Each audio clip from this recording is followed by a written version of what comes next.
Kasus perundungan yang melibatkan siswa SMA dari sebuah sekolah swasta elit menghebohkan media sosial. Apalagi di antara terduga pelaku perundungan merupakan anak seorang selebritas ternama. Polisi menyatakan perundungan ternyata sudah 2 kali terjadi sehingga membuat korban dirawat di rumah sakit. Seperti apa kasusnya? Kita diskusi. Yang lagi heboh di media sosial, kasus bully menimpa salah satu anak selebritas ternama. Polisi menyatakan sang anak selebritas ternyata sudah 2 kali melakukan perundungan kepada korban. Apa yang melatar belakangi kasus perundungan kali ini? Kita diskusi, bahas ini.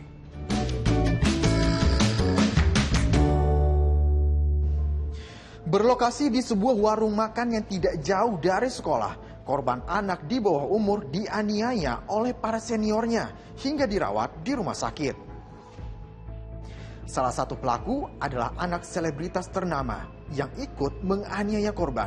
Kelompok pelaku ini tergabung dalam sebuah geng yang diduga kerap membuli siswa lain.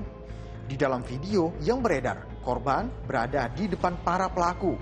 Selain menganiaya, pelaku juga melontarkan kata-kata kasar kepada korban. Korban mengalami luka akibat pemukulan, ada pula luka bakar. Saat perundungan terjadi, salah satu siswa juga merekam menggunakan ponsel. Untuk korban terhadap luka yang dialami sudah kita lakukan visum akibat dari perbuatan kekerasan dilakukan oleh lebih dari 1 orang pelaku yang saat ini kita masih dalam proses penyelidikan. Boleh disebutkan mungkin lukanya di mana aja, Pak? Di sebagian tubuhnya ada banyak luka memar dan juga ada luka bakar akibat terkena suatu benda yang panas. Pemilik warung bilang warungnya memang sering dijadikan tempat berkumpulnya siswa usai pulang sekolah. Tapi pemilik warung tidak melihat adanya perundungan terjadi. Sejauh ini abang pernah melihat ada kayak misalkan pemukulan atau apa gitu? Oh enggak, saya nggak pernah ya. Emang cuma berbaur aja nongkrong. Berbaur doang. Emang cuma nongkrong di sini aja. Nongkrong di sini aja. Nongkrong di sini. Nggak berantem berarti? Wah, nggak pernah. Akur lah ya. Akur. Kayak misalnya di sini tuh pasti kita omelin gitu loh. Oh, kalau soalnya yang aneh? Ya. Termasuk minum gitu bang ya enggak ya? Enggak. Ngerokok enggak? Aku mau. Aja lah. Minum enggak ya? Minum enggak. Maksudnya tuh jam-jam pulang sekolah? Ini sekolah doang. Apa tuh? Pagi, siang, sore? Sore doang. Dari jam 4, jam 5 udah. Bubar. Oh, jam pulang. Iya. Itu campur, kelas 1, kelas 3 ini semua? Iya, cuma sekarang kan yang kayak dulu nih banyak. Kalau dulu mah hampir 30 bulannya. Oh. Sekarang kan berapa orang bisa hitung lah ibaratnya. Oh, sempat sampai 30 orang ya? Oh, Motornya ke rumah?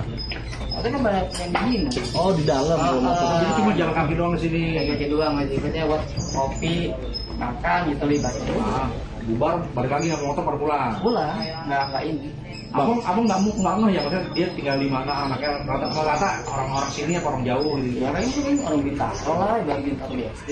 Oh iya, nggak jauh dari sekolah ya? Iya. Nah, kira abang salah satunya merhatiin kalau kan dapat info kalau yang suka nongkrong sini anaknya Vincent. Tahu deh cuma Ada anak suka nongkrong sini anaknya? tapi jarang sih dia jarang sih. Oh, kenal abang? Kenal juga? Tahu muka apa tahu nama atau anaknya? Tahu kan? Polisi menyatakan kasus perundungan yang melibatkan anak selebriti ini sudah 2 kali terjadi selama bulan Februari 2024. Untuk kejadian ini yang diduga terjadi tindakan kekerasan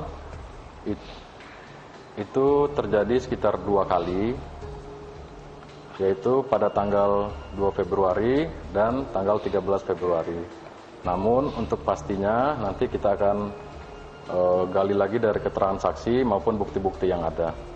Rencana hari ini dijadwalkan pemeriksaan psikologis terhadap korban.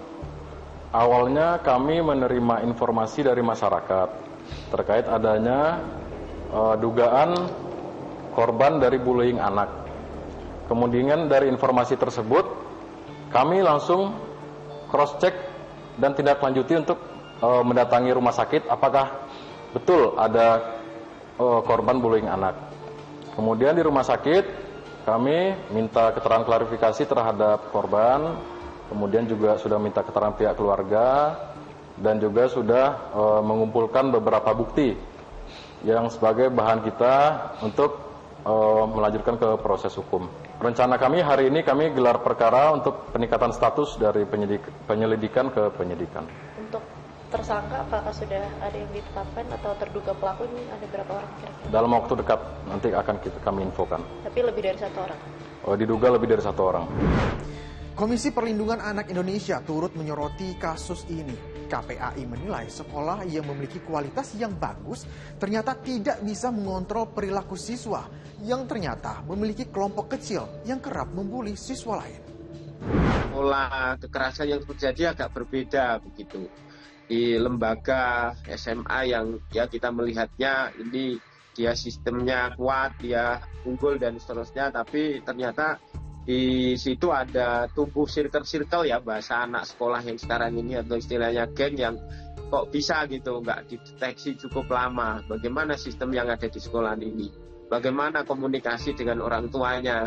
Bagaimana kemudian menyampaikan perilaku-perilaku anak kepada orang tuanya dan seterusnya. Tentu yang paling utama bagaimana kemudian korban mendapatkan perlindungan ya. Dalam konteks ini tentu ada luka fisik, tentu pengobatannya, pemulihannya diselesaikan, kemudian perlu pendampingan secara psikologis pastinya, karena anak menjadi korban kekerasan pasti mengalami trauma secara psikis. Ya.